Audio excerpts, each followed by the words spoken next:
Also, hey Anthony, how's it Oh, going? hey, how are you? I'm doing great. Thank you so much for taking the time. This is incredible. It's absolutely my pleasure. Oh my gosh. Thank you. Um, Thanks for having me. oh my gosh, we are huge fans of yours at Backline and just so grateful for you being so open about mental health and it's so needed. So truly can't thank you enough. Also, you're so beloved. We announced this yesterday and got so many questions. So That's crazy. yeah, if you didn't know it already, please know you are so loved by the community. That's crazy. It's very cool. And we have a lot of folks tuning in right now. So my name is Tara. I like to start these chats off by just asking you, like, how are you doing today in this moment? Today, in this moment, I'm very well. Um, we're having like a rainy day here, but it's kind of a nice rainy day where it's like 60 degrees. And um, I've been home for the last 2 weeks after being in Europe for 5 weeks. So I'm loving being home and having a routine. It's pretty awesome. Oh, I love that. I'm an artist myself, so I get it being on the road and then coming back. Sometimes there's that strange period of adjustment. Um, I'm just going to jump into the questions that your fans asked pertaining to music and mental health, creativity. Um, you are go, go, go. I mean, I listed before you jumped on all of the many projects that you're a part of. How do you handle burnout, touring, social life, family life? How do you manage all of that along with your mental health? A, a lot of it has been trial and error. It's not been like an easy path. I've made like, in growing, you sort of experience burnout, then you learn how to adjust the throttle a little bit. And sometimes it takes, making a mistake like, oh, shoot, like I can't handle this, to learn that. So I feel like I've made enough mistakes that I've been able to find like a path of balance and harmony where as long as the time management is there and you make sure there is communication, you know exactly what you need in order to like not lose yourself in the output. Workaholism has been like a thing that I've been dealing with a lot. Like, take away substances and stuff. I would immerse myself in my work and music, and it could be unhealthy, you know.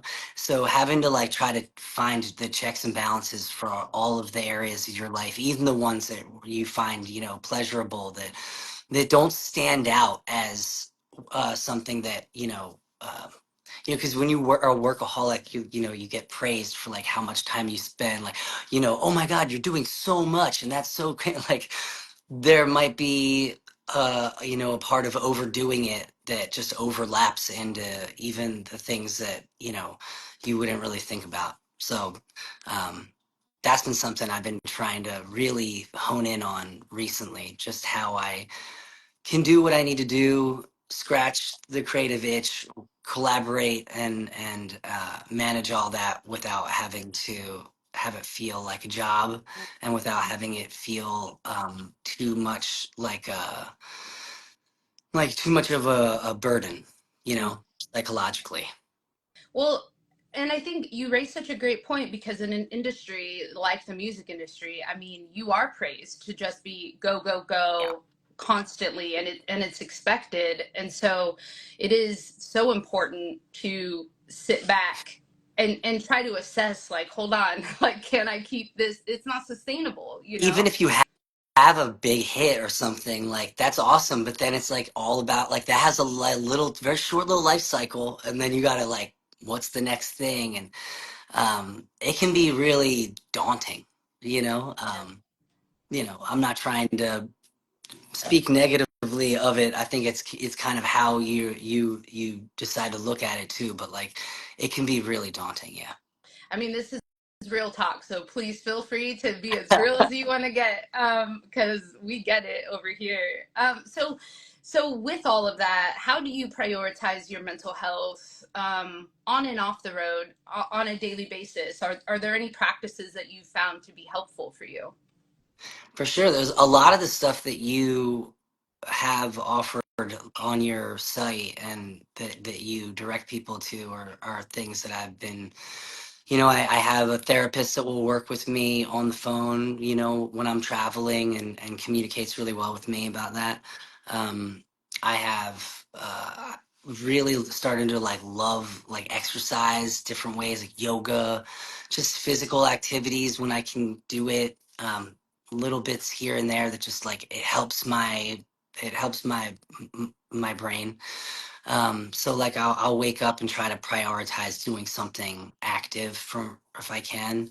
Um, and then doing creative stuff that doesn't involve like doing creative stuff that isn't tied to uh having to like sell it at some point, whether it's just playing music for fun or whether it's drawing or writing or not with the intent of like, okay, how is this going to become a song lyric, Yeah. and again, this is like if I look at my how long I've been fortunate enough to be able to do this, these practices are fairly new. I didn't prioritize my mental health for a really long time, um, and I didn't know how to, honestly. Yeah. And do you find that to be, I find that to be so difficult trying to, as an artist, trying to just do something that brings me joy without thinking of this is, I'm going to turn this into a song, I'm going to turn this into a project, into a hustle. Like it's so difficult to just, I find, to just be present in that creation. Yeah, I couldn't agree more. I would say it's like a constant struggle I have because I do love making things. I love making things with people, but there's just something about the practice of playing and creating. It's so hard to split the two pieces together when you make your living doing it, and it's like your identity becomes part of it too, so it's like it becomes difficult to split those two things up, it's Yeah. hard. Yeah. How has your mental health journey inspired or influenced your songwriting? You mentioned that only recently are you starting to learn the ways in which um, you're able to maintain your mental health. Has that affected your songwriting at all? Absolutely, it has. um, my sense of organization and like how I would approach trying to incorporate organization into my life uh, has really helped everything that I'm trying to do.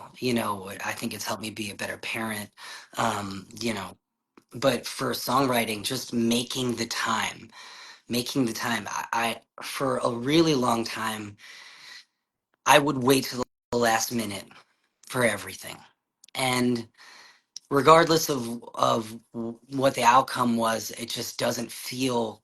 I don't feel as confident when I don't put in the time. When I make time to just even create out of just creation's sake. When my muscle is practiced, I feel more confident in my relationship with why I'm creating. So then when it comes time, to work on something that has a deadline or that has something that's like attached to it like that, um, it's way easier, you know, Mm-hmm. less, less scary. What's the most difficult part for you about touring? And what do you love the most about touring? Well, I think the most difficult part for me is being separated from my children in a sense that like no matter how much I call them or try to talk to them, when you're separated from your family in that way, you just can't help but feel it, especially when you're close, and that's just a difficult thing. I'm all focused on what I'm doing, and you do your best to communicate, but you do feel detached from what's going on in their life. And it's like this thing where it's like you're sort of you know you have to go through that because you're working and you're traveling, but it's really difficult. Yeah. It's really difficult. And I would say the flip side of it is I love playing music. I love performing music. Love singing.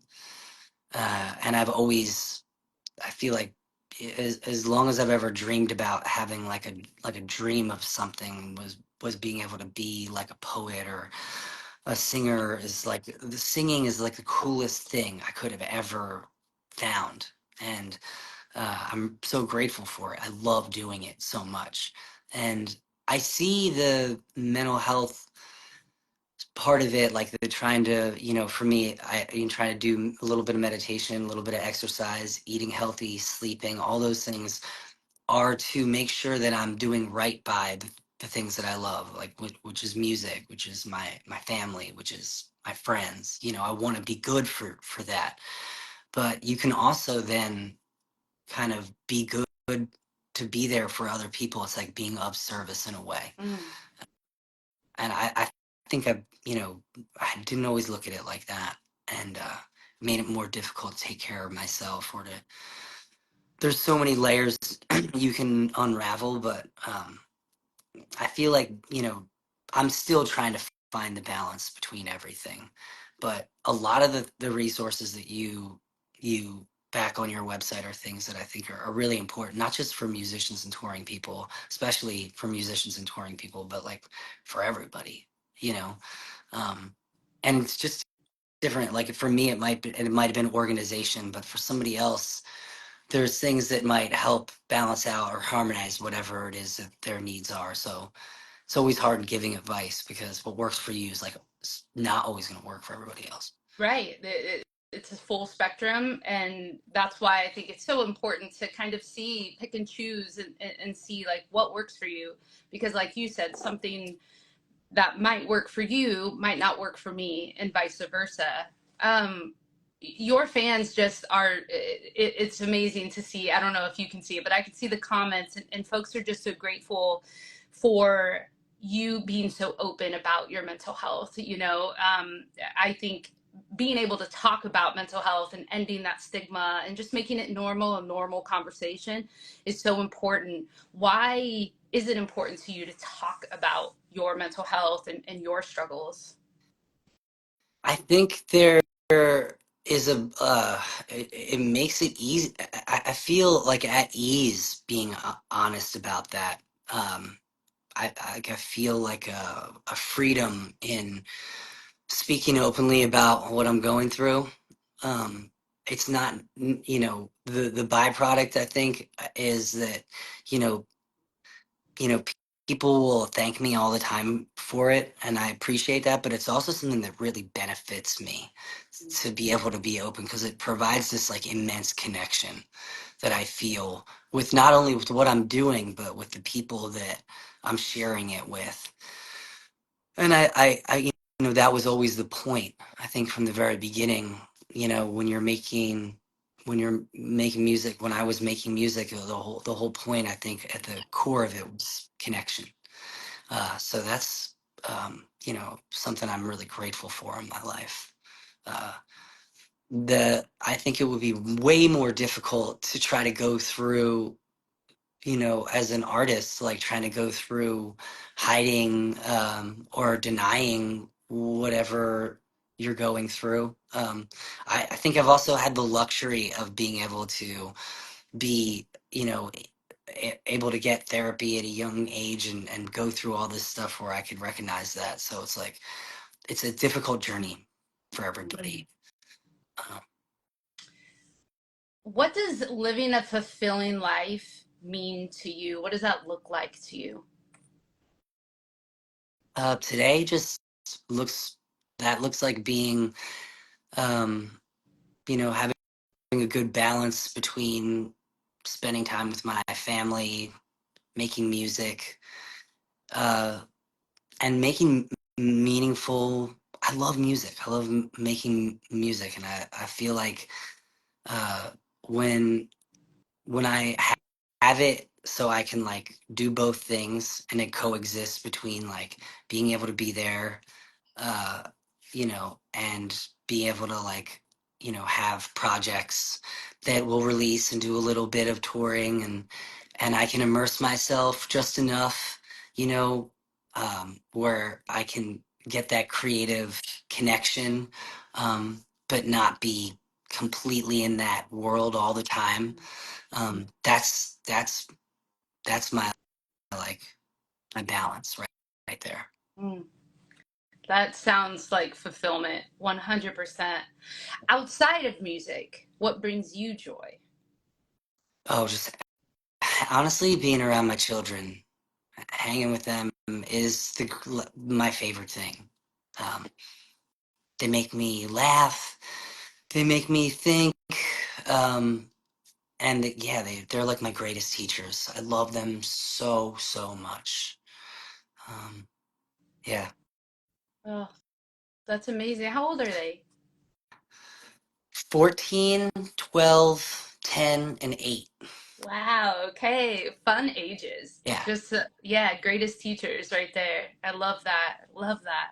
So fun. Um, do you ever experience imposter syndrome, self-doubt? And if you do, how do you get through that? How do you like how do you move forward?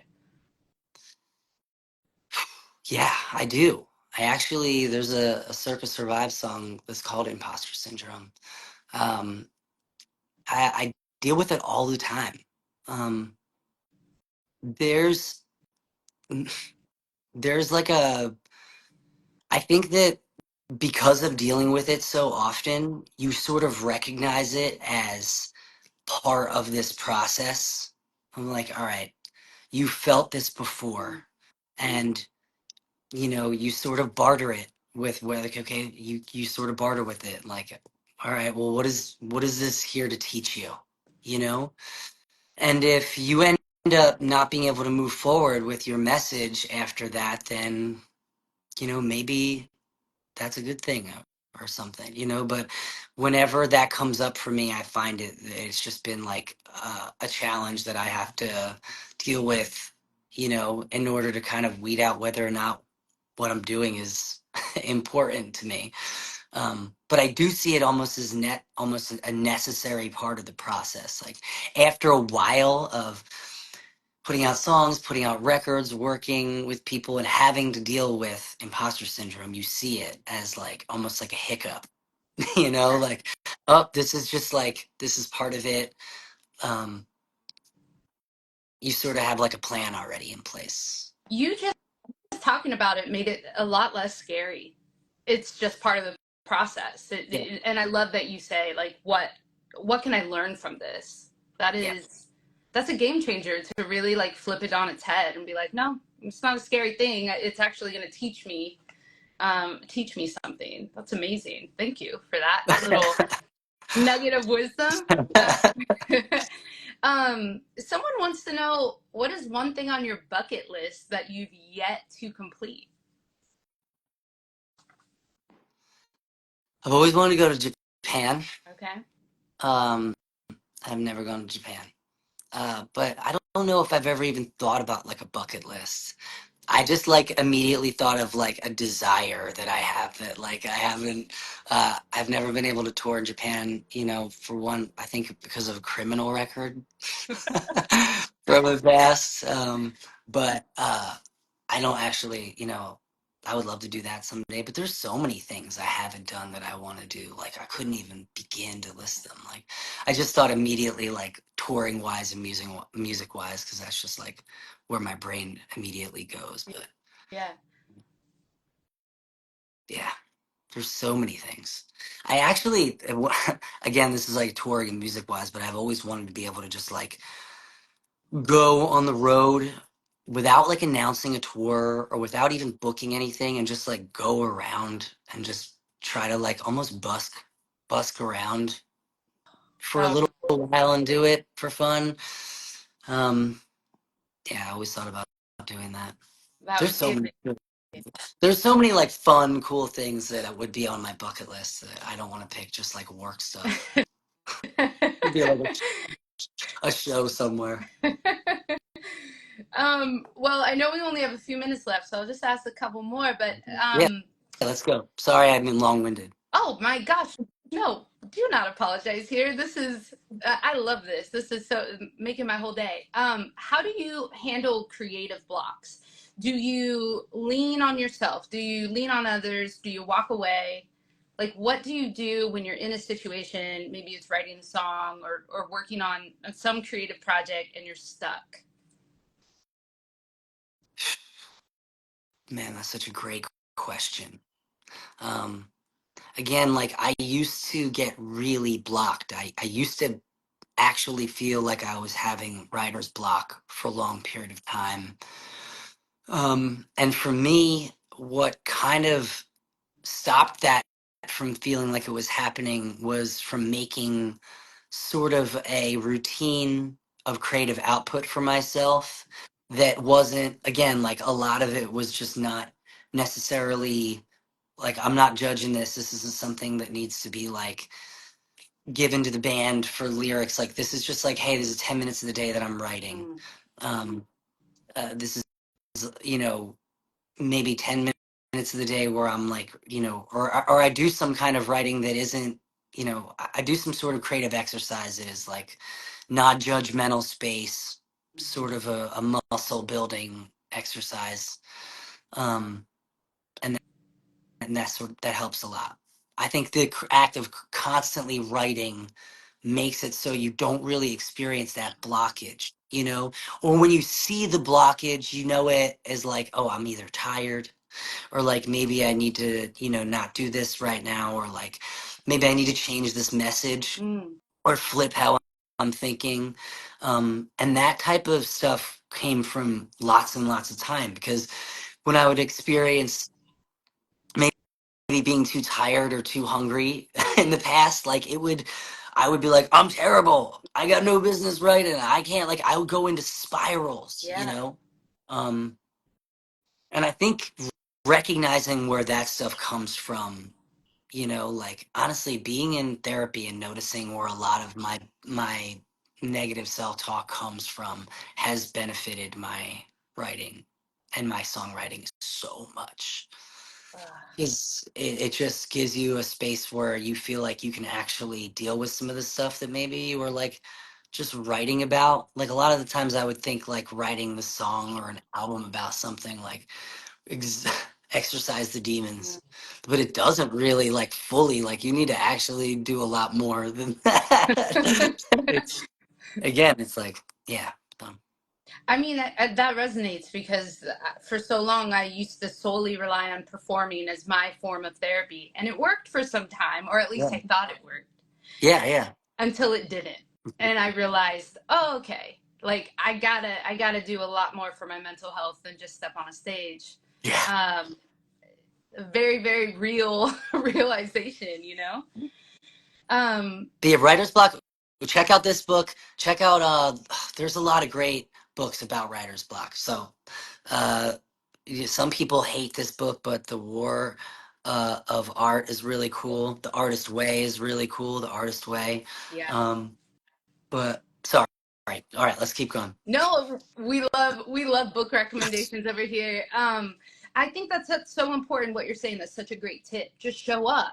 Just show up. Make it a routine practice, because then when you do hit a wall, it's not going to be so scary. Because like you said, you'll probably either be hungry, be tired, or you'll at least know like I'm going to be able to write again. Just maybe I'm not in the headspace right now. It's not the end of the Yeah. world. The wall's just telling you something. The wall's Mm, just telling you something like here, maybe you need to take a break, maybe you need to change up the message, maybe you need to take a nap. Sometimes just getting quiet a little bit and knowing that it's gonna be all right, no matter what, that there, whatever you need is going to be there. You'll keep working till you get it. You don't have to lose yourself in it. uh, that takes a lot of practice to learn. I think it's really hard thing to learn. it is. All right, last question. A lot of folks want to know, what are you listening to lately? What's inspiring you, or just something that you're really into right now? I love that Fontaine's DC Mm, record. It's so so good. crazy good. And that Mannequin Pussy Oh, record is so good. so good. So Like, good. and like both of those records make me like want to learn all the songs on the record and just play them. And yeah, those are two records I'm like obsessed with. Oh, it makes me. Can I look at my iTunes just to see what's up there Please, right now? please do. So so excited to hear what you're listening to.